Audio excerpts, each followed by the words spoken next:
एक घने जंगल के कोने में एक छोटी सी प्यारी सी चिड़िया रहती थी। उसका नाम था मीनू। वो हमेशा खुश रहती, फूलों से बातें करती, दोस्तों के साथ खेलती। लेकिन एक दिन सब कुछ बदल गया।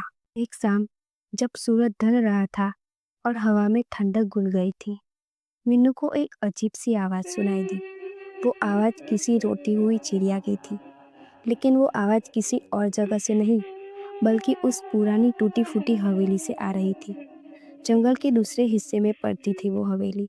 सब जानवर कहते थे कि उस हवेली के पास कभी मत जाना, और सभी जानवर उस हवेली से दूर रहते थे और कहते थे कि वहाँ आत्माएं रहती है। मीनू की फितरत थी जिज्ञासु।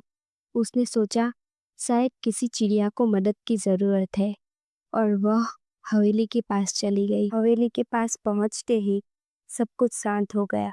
ना कोई आवाज, ना कोई हरकत, बस पुरानी दीवारों से हवा टकरा रही थी। अचानक मीनू को क्या हो गया और वह हवेली के अंदर चली गई, और ये उसकी सबसे बड़ी गलती थी। मीनू उस हवेली के अंदर गई। उसने जो देखा, उसने उसके पंख झाड़ दिए। मीनू के सामने एक बहुत भयानक चिड़िया खड़ी थी, जिसकी आंखों में लाल शोले जल रहे थे, और मीनू की पीठ पर किसी ने ठंडी नोकदार उंगलियां से छुआ। उसने मुड़ कर देखा, लेकिन कोई नहीं था। फिर एक आवाज गूंजी, तुम अब इस हवेली से कभी वापस नहीं जा पाओगे। मीनू घबरा जाती है, लेकिन अब वह कुछ भी नहीं कर सकती थी। उस रात के बाद मीनू कभी भी जंगल में वापस नहीं आई।